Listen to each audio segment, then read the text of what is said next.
welcome to my 2024 best and worst luxury purchases. Now, this was kind of an interesting video to film because, to be honest with you, I did really well this year. I mean, from the standpoint of best purchases, like just about everything I purchased was an amazing purchase. So I only have 3 worst, and they're not really bad. I mean, I'll explain when I get to them. We'll do those at the end because there's, like I said, only 3, and I'm going to show you 10 best purchases. So yeah, let's get into my best and worst luxury purchases for 2024.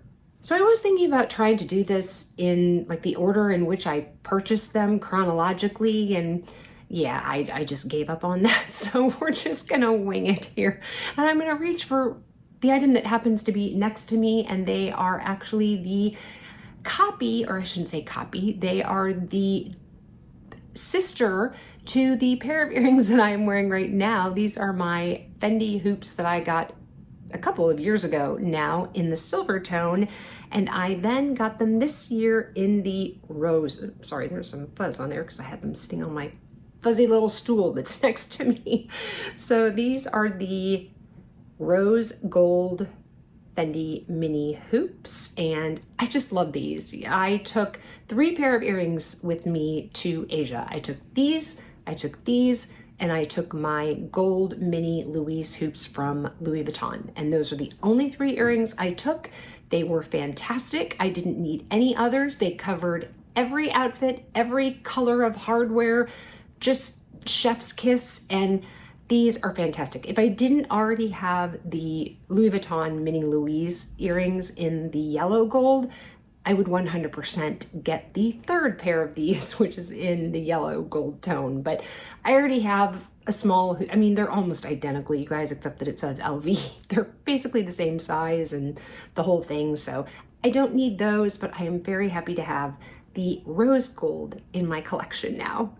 So maybe I'll do the bags in the order in which I purchased them throughout the year. And, you know, pretty much everything I bought this year bag-wise, I loved. If you watched my video about my 2024 no buy, low buy recap and kind of how I am feeling about things going forward, and there'll be a whole video on that, then you'll know that I was pretty ecstatic with everything that I purchased this past year as far as handbags were concerned. So the first bag that I bought this past year that I absolutely love was one from my bucket list, and this is the Chanel Tweed Houndstooth Mini that has the Coco Chanel ribbon sewn, woven through it. Absolutely love this bag. Like I said, this has been a bucket list bag ever since I saw Jasleen from The Real Shakeen carry this. So back, I think it was in like 2020.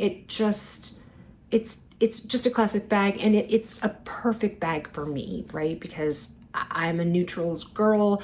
I wear a lot of black, white, gray, as you can see, cream, any neutral that I would wear, this will go with. So I was just thrilled to be able to get this. This is one of 2 bags actually that I got from Sasha at Global Luxe Closet. Global Luxe.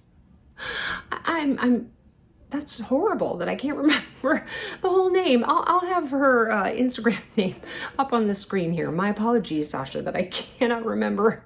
I think it's Global Luxe Closet. But anyway, Sasha is fantastic. Like I said, 2 of the bags that you're going to see here, I purchased from her. She gets amazing stock in. Her prices I think are really, really fair.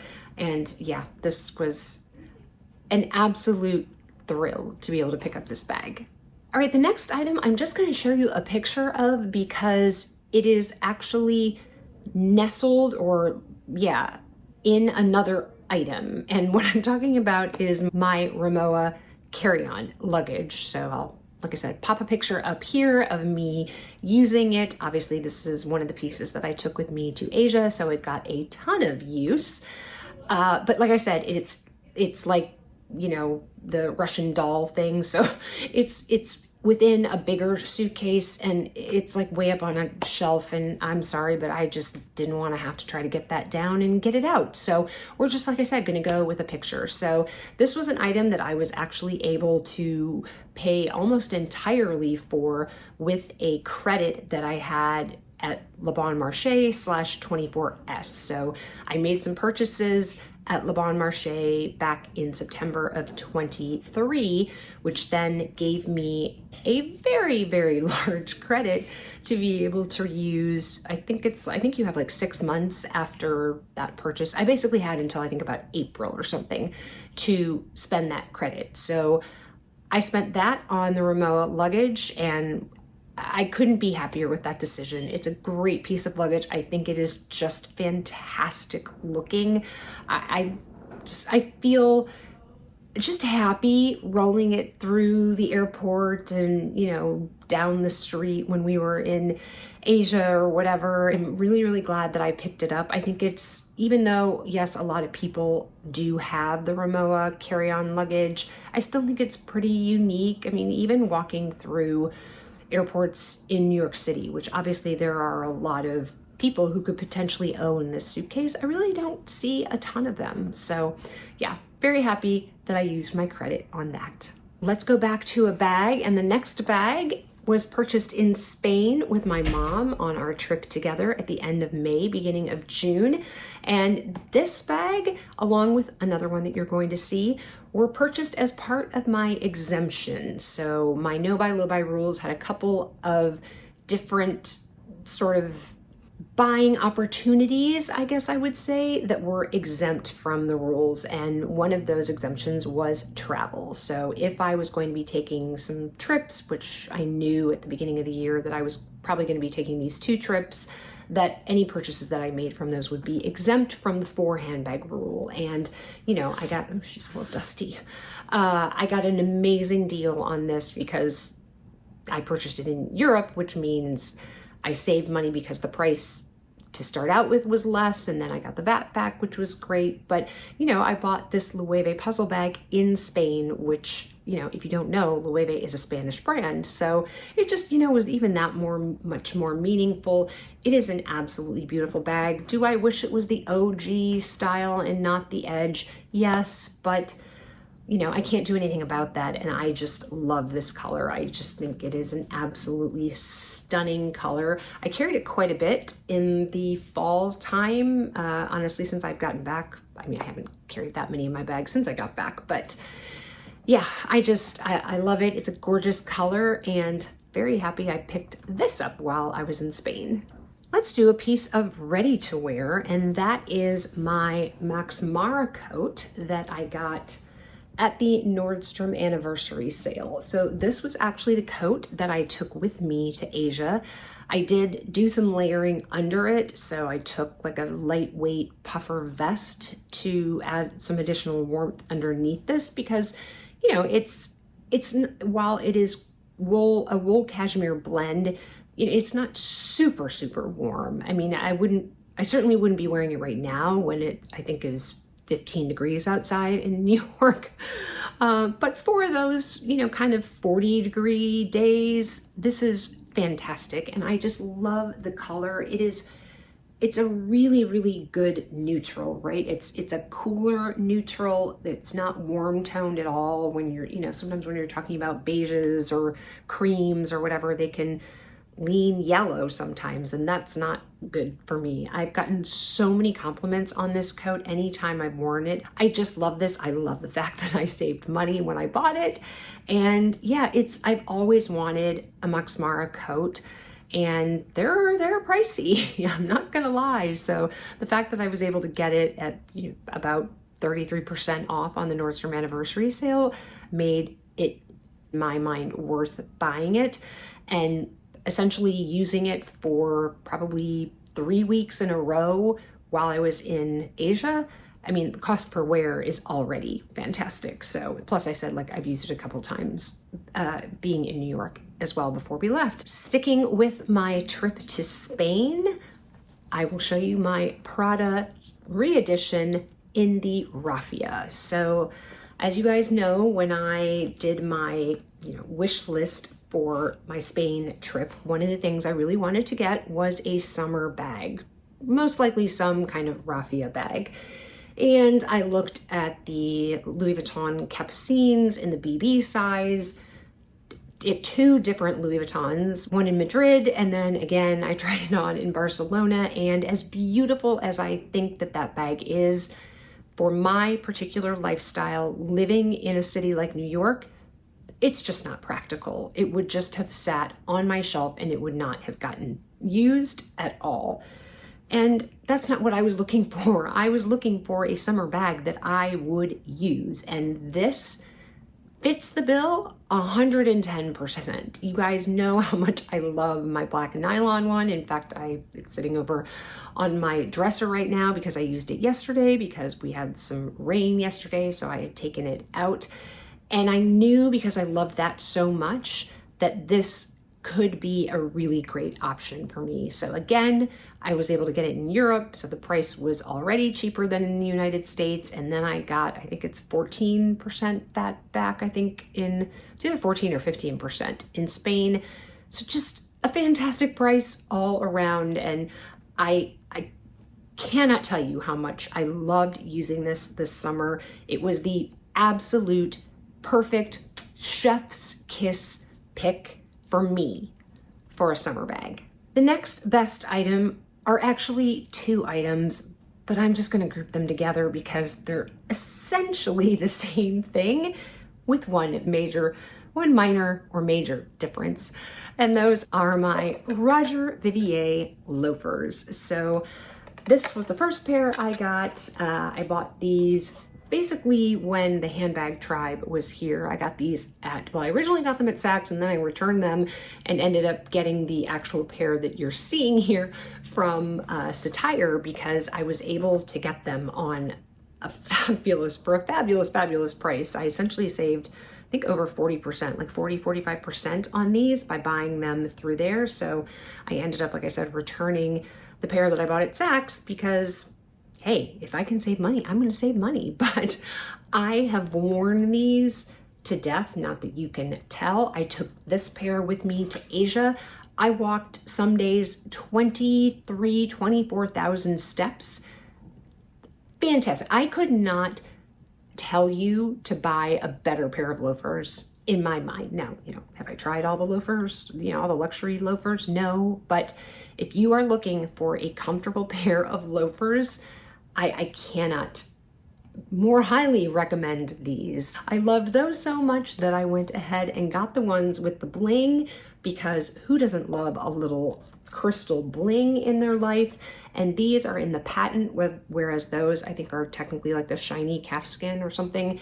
But these are also just as fabulous. I didn't take these to Asia, one, because these were newer and I hadn't worn them quite as much, and two, I didn't need to bring two essentially of the same pair of shoes. They cover the same type of outfits. So these stayed home, but I've worn these a couple times already since being back at home. I had worn them, I think, twice before we left. And then, like I said, I've worn them a couple times since being back, and you can see a little bit of wear on the bottom. But honestly, I mean, you look at the uppers, and even if you look at the uppers on these, aside obviously from, a little creasing there where, my foot bends, these are in pristine condition. The leather is not a scratch on them. And like I said, they got a lot of steps in Asia. So yeah, those, incredible purchase. The next bag I got was one that I did not think I was going to get. I had put a full deposit on it and was then told, oh, I'm sorry, they didn't get enough in to fill your order. So I got a refund. And then thankfully, my Dior fairy godmother at Bergdorf's was able to grant my wish, and I became the proud owner of a Dior newsprint saddlebag. And if you guys remember the unboxing of this, I'm in love. I am absolutely in love. Again, I think I mentioned, when I did that video on my low buy year, and I brought out a few of the bags that just brought me so much joy last year.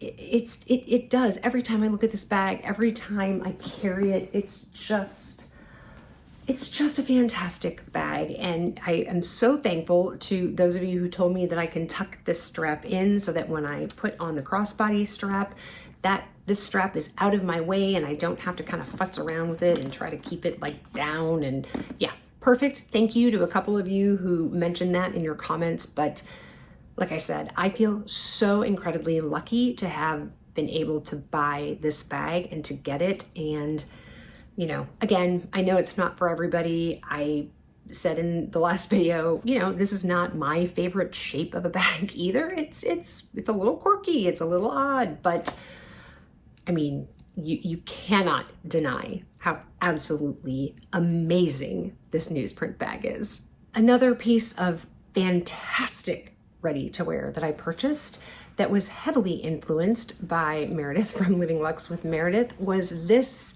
Louis Vuitton denim jacket in the sort of Dauphine buckle theme. It's not called the Dauphine, it's I think literally like denim jacket with buckle or something. Some very, very specific descriptive title for it. But Meredith had brought this on the trip to New York when everybody came to visit with the handbag tribe. And she wore this over like almost every dress I saw her in. She was wearing this jacket because, you know, obviously it was warm when they were here. It was in August. So, you know, outside, you probably didn't need it, but you go inside any restaurant or any building and the air conditioning is blasting. And so, you know, if you're wearing sort of a spaghetti strap dress or something, you want something to cover your shoulders because you're going to freeze. And the minute I saw this on her, I just knew I needed that jacket. I took this to Asia with me, wore it several times. It was a perfect thing to have in Singapore. It was just great, you know, to wear over a sleeveless dress or a tank top, you know, something like that. So I have worn this several times already. It's a classic. I love, it's got just a little bit of a shoulder detail and I love this buckle. It's just, you know, a nod to Louis Vuitton. It's not really in your face or anything. And it's just, the cut is classic. I love where it hits. And it just, yeah, I thank Meredith every day that I put it on.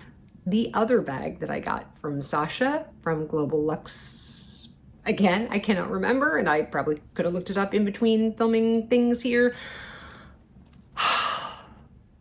This bag. You guys are probably sick of hearing me and Meredith and Amelia and Deb talk about this bag. You're probably like, you guys shut up about this bag. We know you love this bag. We know it doesn't show up on camera. It's more beautiful in person. You could probably all say the words out of our mouths before we even say it. But it's so true. And this bag is just absolutely stunning.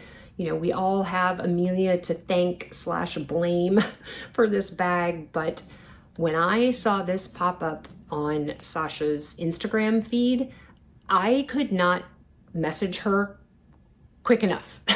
Like, you know, and she's in the UK, so you know, this had been posted probably while I was sleeping or something. And so I didn't even know if it was still going to be around, especially because I believe when she posted it, she put on there just like the one Amelia Rose has from Amelia Rose's Closet, which, you know, I'm sure a lot of Amelia's followers follow Sasha's Instagram. And so for all I knew, it had already been spoken for, but it was not. And it became mine. And I am so happy. I did take this to Asia with me.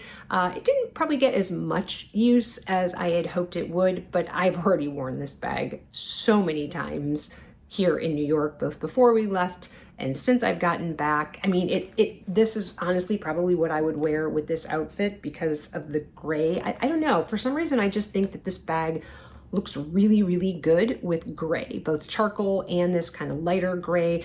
Even though this is not really gray, but it sort of reads gray from far away. I don't know. Whenever I wear gray, I think about pulling out this bag. So anyway, I know you guys are sick of it, but I'm just gonna sit here and stare at it because it's beautiful. Okay, so I only have 3 worst purchases, okay? And I wouldn't really say that these are bad purchases by any means, and I'll explain why they're on the worst list.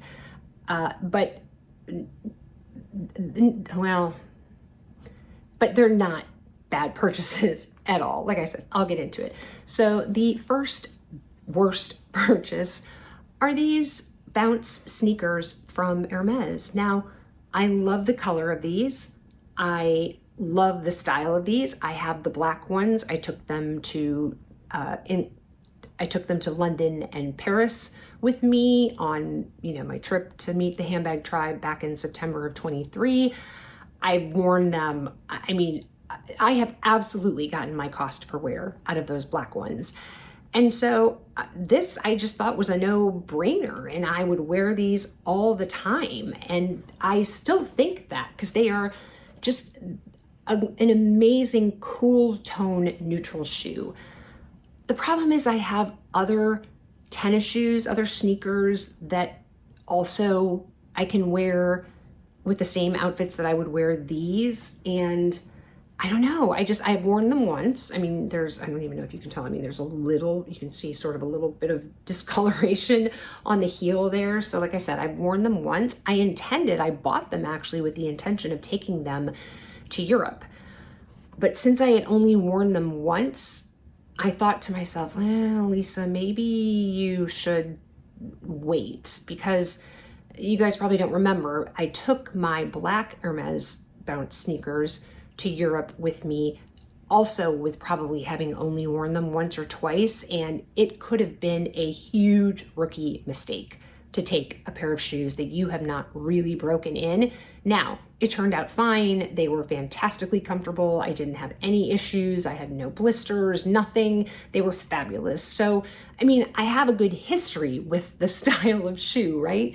But it just, because I had some other shoes that could fill the same bill, I just decided to take, I think, one or two of those shoes instead. So yeah, I will wear these. Like I said, these are not going anywhere by any means, but they're on the worst list because I did sort of buy them in anticipation of my trips, of kind of for a specific purpose. I mean, I wasn't only buying them for that. I love the color and, just like I said, thought it would be a great neutral shoe in my collection. But yeah, they're worst because, like I said, I've only worn them once.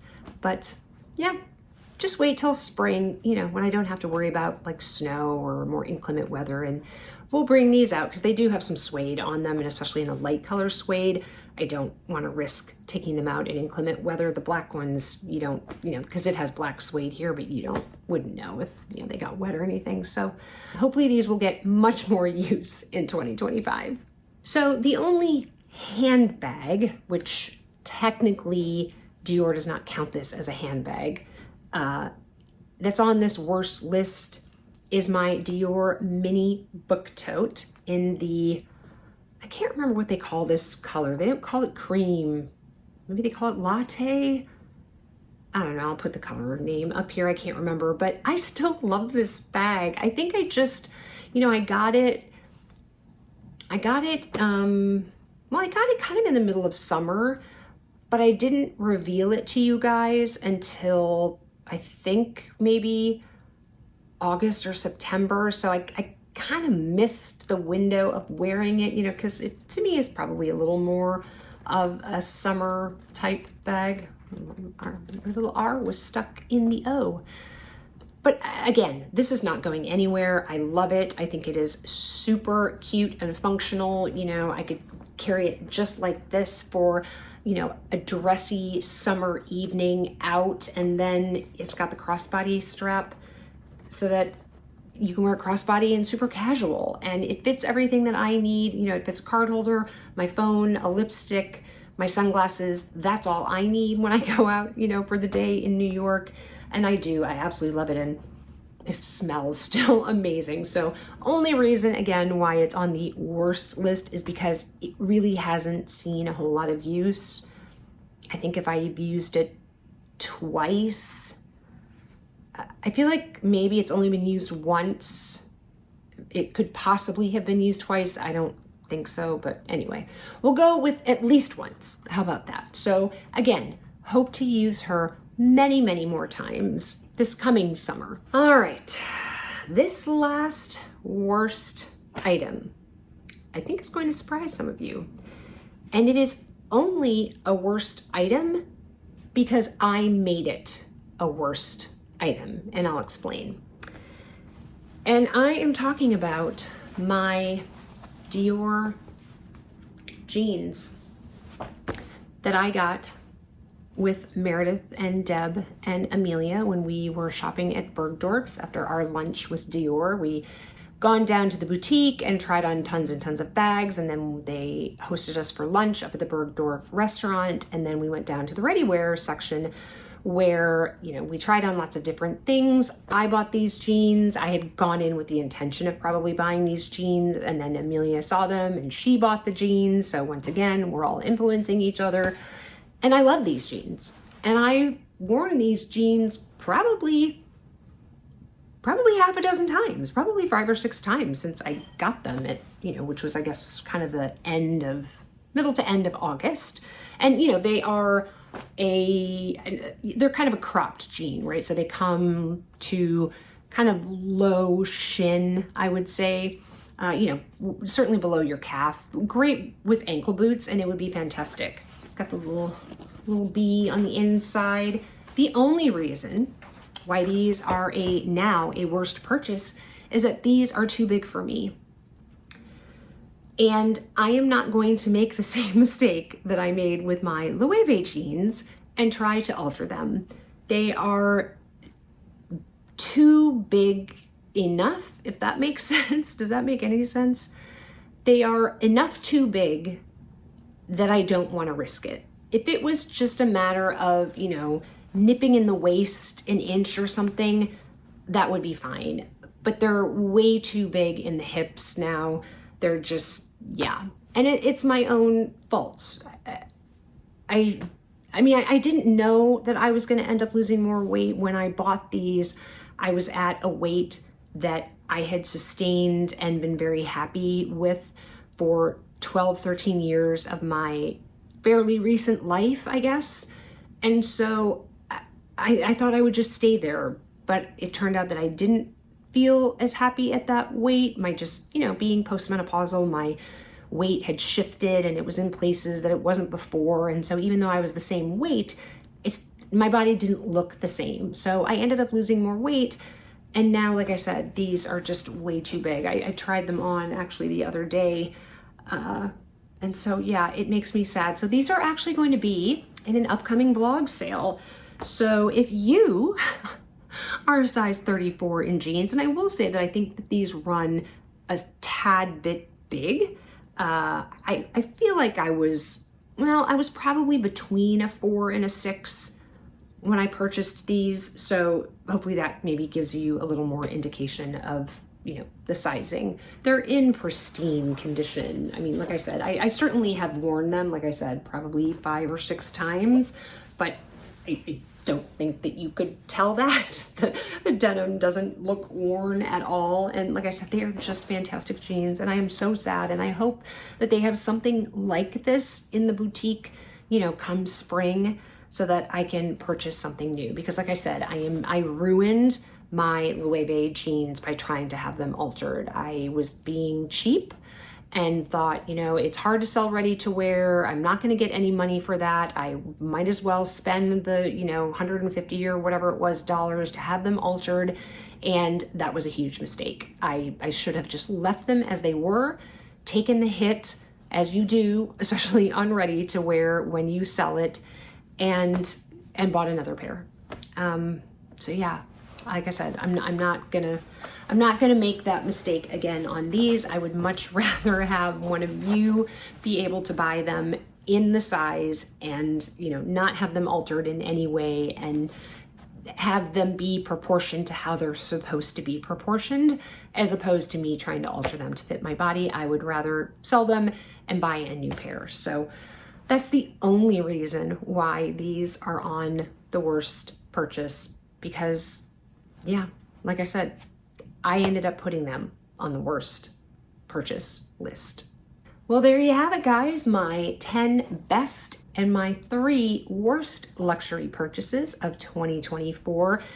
Like I said, to be honest with you, the 3 things that are on the worst list really don't belong on the worst list. I love all of these items. I mean, this makes me sad. Yeah, but so they're not worst by any means. All of these items could have been on a best purchase list. I just felt like I needed to have some worst, right? You can't be perfect in your purchases. So anyway, let me know in the comments below what were some of your best and worst luxury purchases for 2024. Make me feel better that maybe you have a couple of not so great purchases. Like I said, I'm really not unhappy with the other worst purchases. But yeah, let me know in the comments below if you enjoyed the video. Give it a thumbs up, please. It does help the algorithm. And if you've been watching my videos for a while and you haven't subscribed, I would love to see you back here. Click the subscribe button and the notification bell below. That way you'll know every time I upload a video. If you would like to keep watching my videos, there'll be another video over on the screen here for you to watch. And wherever you are, I hope you are having an amazing day or evening. And I will catch you in the next one. Bye, guys.